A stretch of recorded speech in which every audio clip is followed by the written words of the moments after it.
Audio Jungle. Audio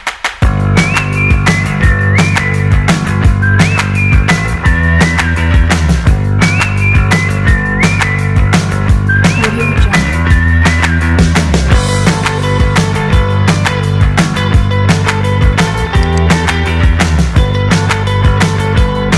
Audio Jungle.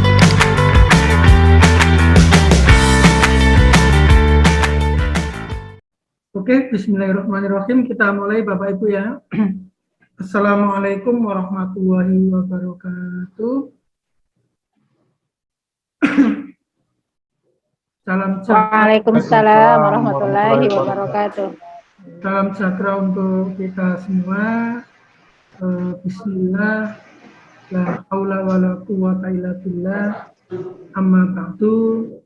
Pertama-tama mari kita panjatkan puja dan puji syukur kita kehadirat Allah SWT, Tuhan Yang Maha Esa, yang telah melimpahkan nikmat sehatnya kepada kita semua, sehingga pada siang hari ini kita dapat menyelenggarakan kegiatan diklat e-learning sekolah menggunakan LMS Model level mahir tahap yang kedua.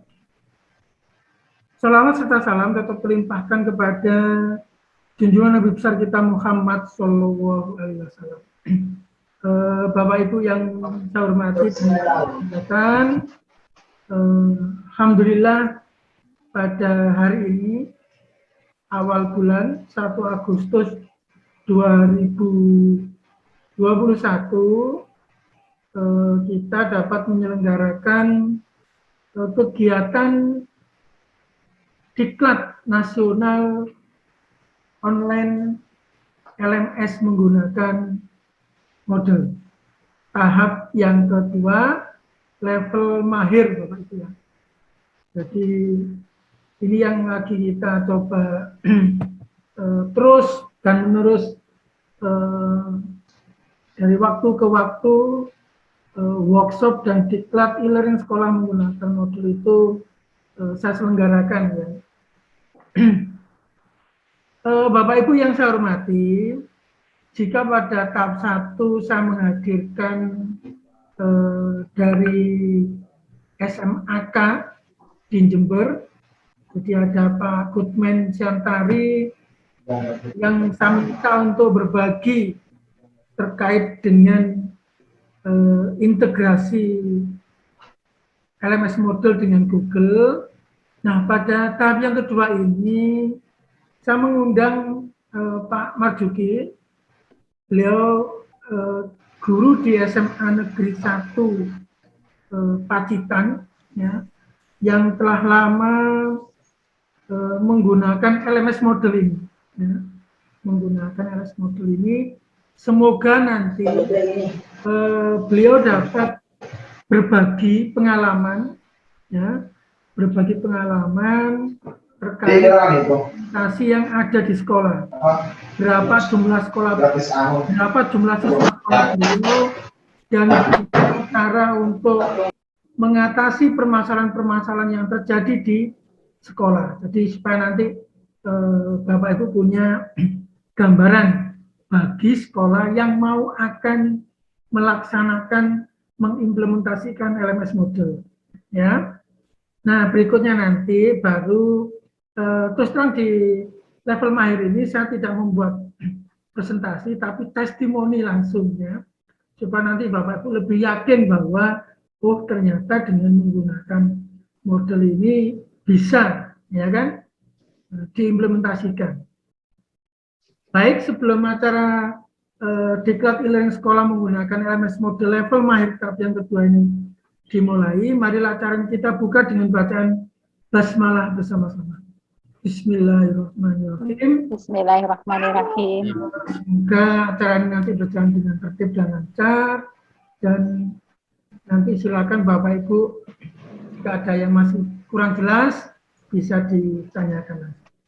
Kepada Pak Marzuki kami persilakan 10-15 menit untuk apa ya bahasa saya ini ya, berbagi, sharing gitu ya, sharing tentang pengalaman implementasi LMS Model di SMA Negeri 1 Pacitan.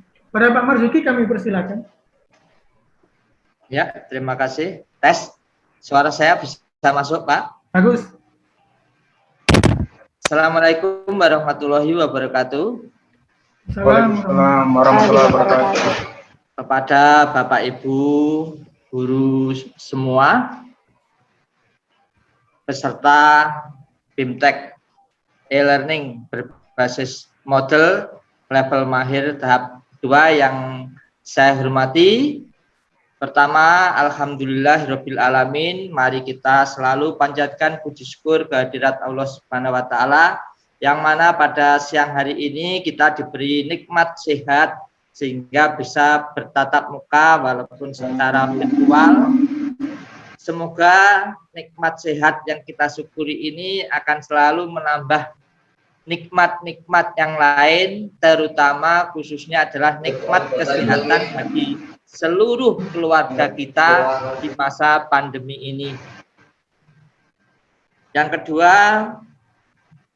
sholawat kita curahkan kehadirat Nabi besar Muhammad Shallallahu Alaihi Wasallam, yang mana atas pencerahannya kita diberi nikmat Islam hingga saat ini. Baiklah, untuk menyingkat waktu, kami akan berkenalan dulu. Nama saya Marzuki, guru SMA N1 Pacitan, Jawa Timur, yang mana salah satu alumni dari SMA saya ini pernah jadi RI 1 yang ke-6, yaitu Bapak Susilo Bambang Yudhoyono. Background saya itu adalah aslinya guru fisika, jadi tidak berlatar belakang TI, hanya karena ngotot untuk belajar TI yang tiada pernah berhenti. Bahkan saya selalu mengikuti apa yang disampaikan Pak Sukari.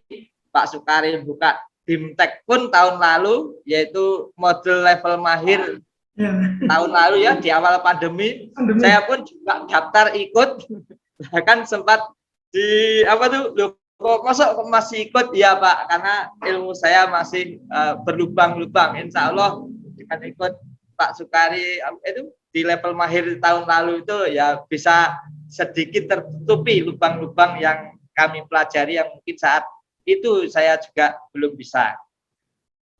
Saya menggunakan model sekolah saya, terutama saya pribadi dulu, itu mulai tahun 2009.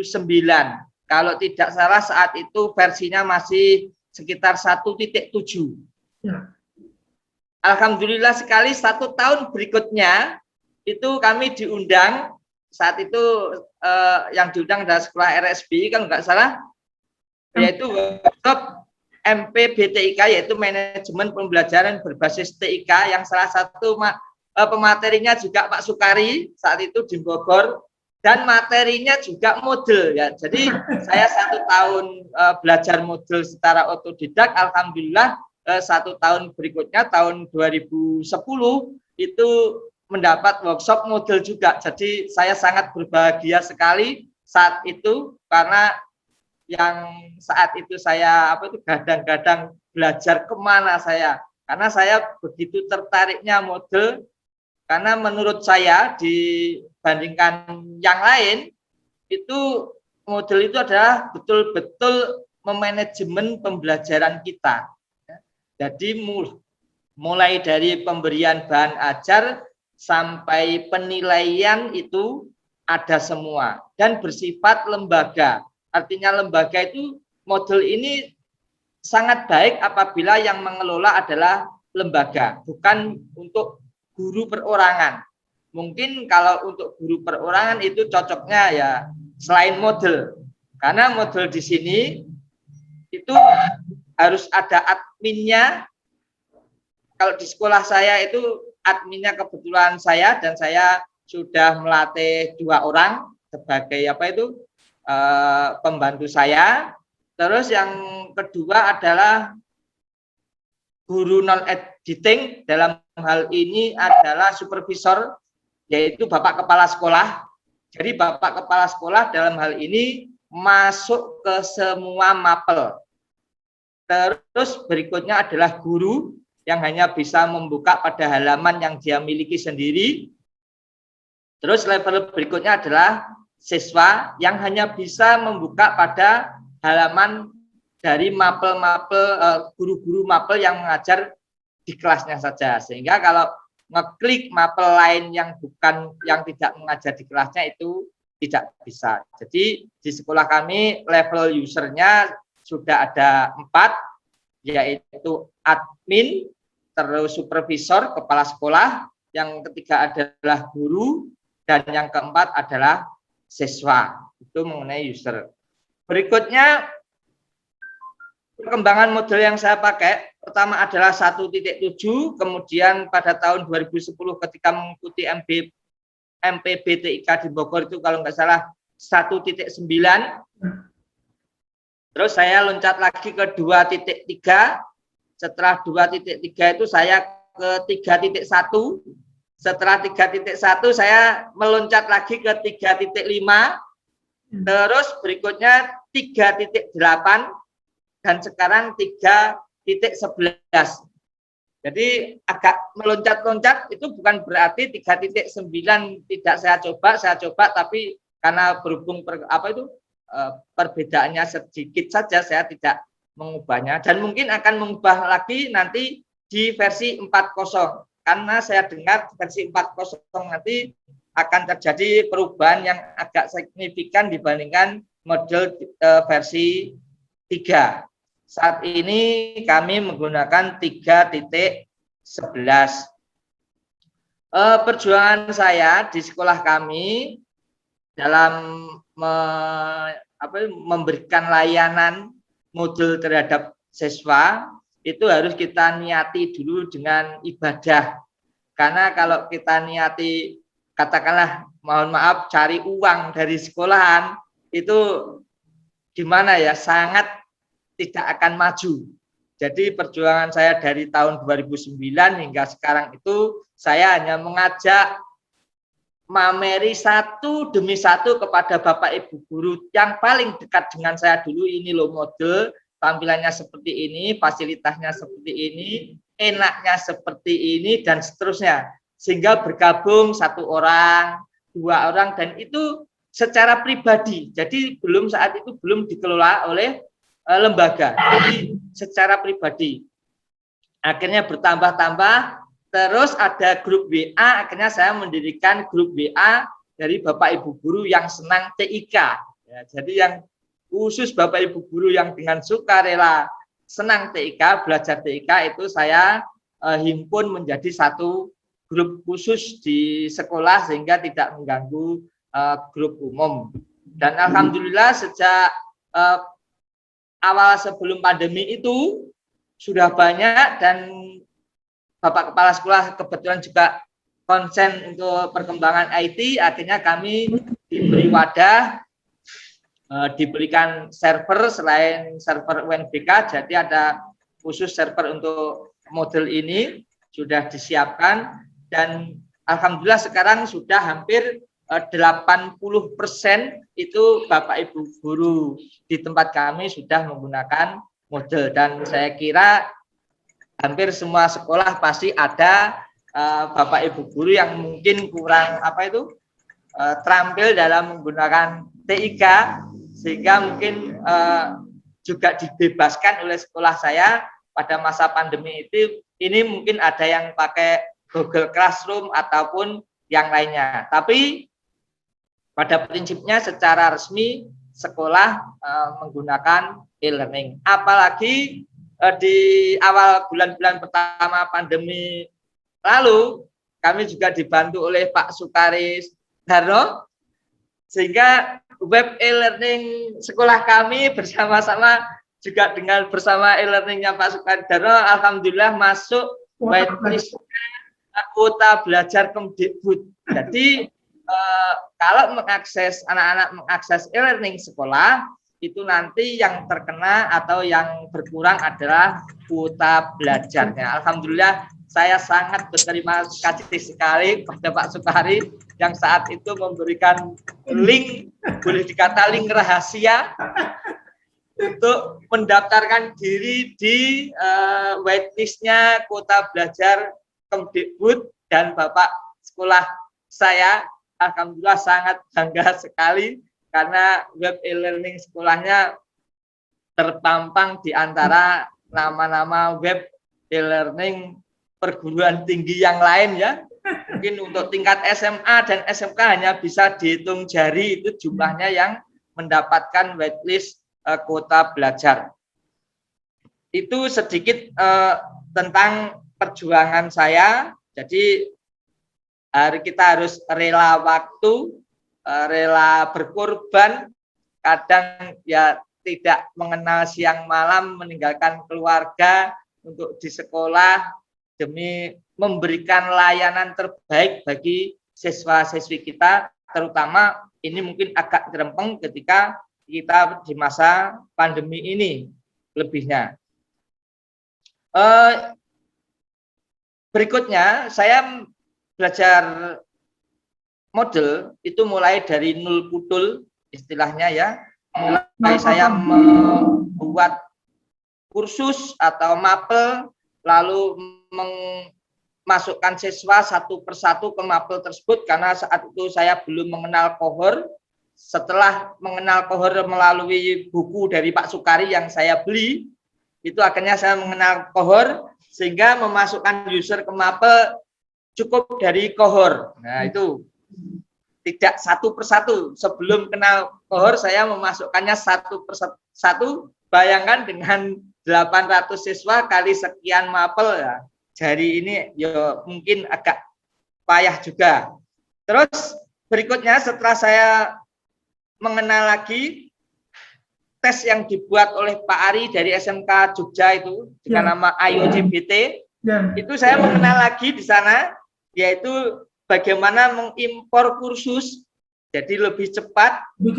Tidak membuat kursus satu persatu, demikian mengimpor user sekaligus user secara otomatis ketika diimpor langsung masuk ke semua mapel. Nah ini saya dapatkan ketika saya belajar IOCBT kurang lebih kelahirannya itu 1 tahun atau setengah tahun sebelum pandemi. 1 tahun sebelum pandemi seingat saya ketika marak-maraknya UNBK yang tahap akhir itu.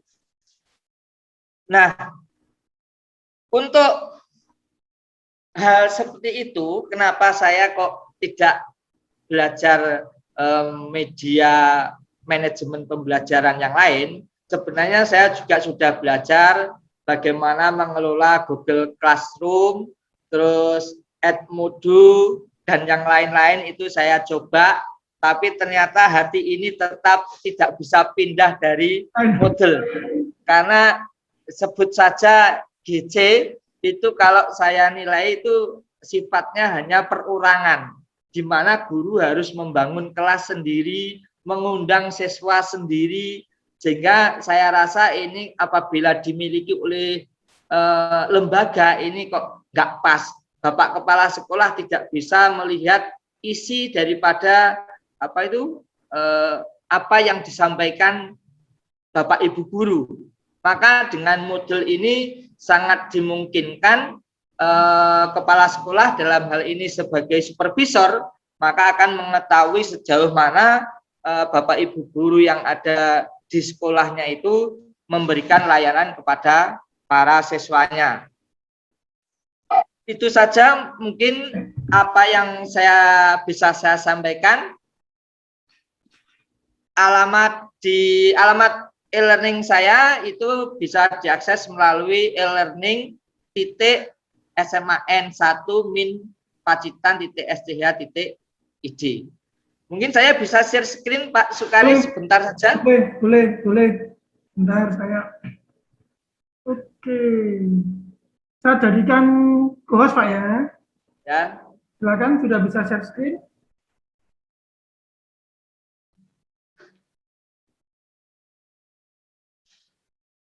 Sudah tampil Bapak Ibu? Ya, oke. Ya, ini kurang lebih tampilan dari e-learning saya ketika saya sudah login sebagai guru. Kalau tadi sebelum login kurang lebih di halaman depannya kurang lebih seperti ini. Saya menggunakan tema Move yang background gambarnya belum sempat saya ganti. Ini kurang lebih seperti ini. Saya memperkenalkan bahwa di e-learning ini kita bisa memasukkan materi bahan ajar, memasukkan forum diskusi, upload penugasan sekaligus melihat atau memberikan penilaian bagi guru, dan yang ketiga adalah penilaian harian yang sudah berbasis AKM. Juga tidak lupa selalu saya berikan saya berikan kampanye yang mungkin Jangan sampai tertular, ingat selalu saling jaga jarakmu, hindari kerumunan, jaga keluarga, e-learning. ingat pesan ibu, pakai maskermu, cuci tangan pakai sabun. Bapak Ibu guru di sekolah kami lupa bagaimana cara membuat tes, membuat penugasan dan lain-lain. Ini sudah saya sediakan tutorial khusus yang hanya bisa diakses oleh guru. Ya, ini kurang lebih beberapa Bapak Ibu guru yang tergabung di e-learning sekolah kami.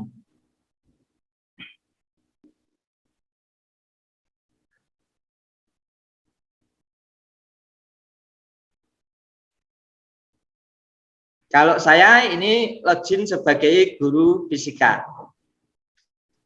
Kira-kira apa saja yang mungkin bisa saya sampaikan ke siswa?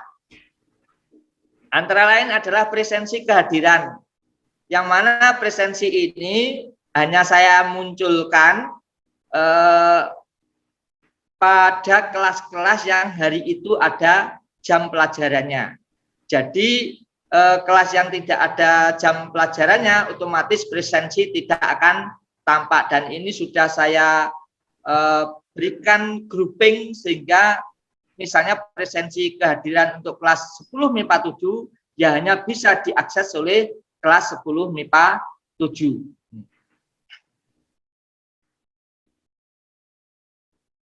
Ini untuk bab pertama. Saya kasihkan video, modul, dan tak lupa adalah forum diskusi, yang mana kita bisa memberikan penilaian pada diskusi tersebut. Berarti untuk kelas ini sudah masuk dari 32 siswa, itu memberikan tanggapan sejumlah 43. Ini kurang lebih tampilannya seperti media sosial. Seperti media sosial. Kalau saya tampilkan seperti ini mungkin lebih cepat anak-anak yang sudah mengirim siapa saja, tapi apabila menginginkan tampilan komentar yang lengkap, ini bisa kita pilih pada tampilannya, ya ini kurang lebih. Jadi seperti Facebook, jadi anak bisa mengomentari dari gurunya. Jadi kalau ingin mengomentari dari gurunya ya dari atas ini reply. Kalau mengomentari dari teman yang berkomentar terlebih dahulu berarti ya tinggal mereply pada teman yang akan dikomentari. Ini bentuk daripada forum yang kami berikan. Dan ini insya Allah sudah lengkap untuk 1 semester, sehingga saya tinggal, kalau saat ini masih saya sembunyikan hidden from student, maka nanti tiba saatnya tinggal menampilkan saja. Itu kurang lebih penampilan dari learning saya, yang mana saya sampai saat ini pun juga masih belajar terus bagaimana semua aktivitas yang ada di e-learning itu syukur bisa kita ketahui. Mungkin aktivitas yang ada di e-learning itu terus terang baru saya praktekkan hanya 25%-nya saja ini dari fasilitas e-learning yang ada. Yang 75% saya belum mengerti. Makanya sampai sekarang pun saya selalu belajar pada Pak Sukari. Terima kasih Pak Sukari. Mohon maaf apabila ada tutur kata saya yang salah. Wassalamualaikum warahmatullahi wabarakatuh. Waalaikumsalam warahmatullahi wabarakatuh. Terima kasih Pak Marzuki yang telah berbagi pengalaman terkait dengan implementasi LMS model, dengan harapan sebelum kita mulai kegiatan diklat minimal sudah ada yang memberikan testimoni bahwa fitur-fitur layanan yang ada di model itu sebenarnya sudah sangat-sangat komplit. Mungkin yang diterapkan oleh SMA atau Pak Marzuki itu berapa persennya tadi? 25-30% gitu ya. Tapi sudah memenuhi kebutuhan yang ada di sekolah. Ya. Mungkin secara bertahap menggunakan fitur-fitur yang lain. Mungkin lesson belum kesentuh ya. Ya betul. Ya lesson belum kesentuh. Ekstra external tools belum kesentuh lah. Karena kan banyak hal yang feedback. Banyak sekali fitur-fitur yang sebenarnya kalau kita manfaatkan itu sangat-sangat powerful sebenarnya. Baik Bapak Ibu yang saya hormati, mungkin langsung saja atau mungkin ada yang bertanya dulu dari pengalaman Pak Marzuki, ada yang ingin disampaikan dari Bapak Ibu yang lain sebelum saya lanjutkan. Ini pengalamannya berharga, ketemu saya sejak 2009-2010 era MPBTIK. Saya ngawal workshop di Direktorat Pembinaan SMA. Dan manajemen pembelajaran berbasis TIK menggunakan model juga. Kalau Pak Andi pakai exam apa ya? Dulu itu sama-sama LMS, cuman saya kebagian modelnya.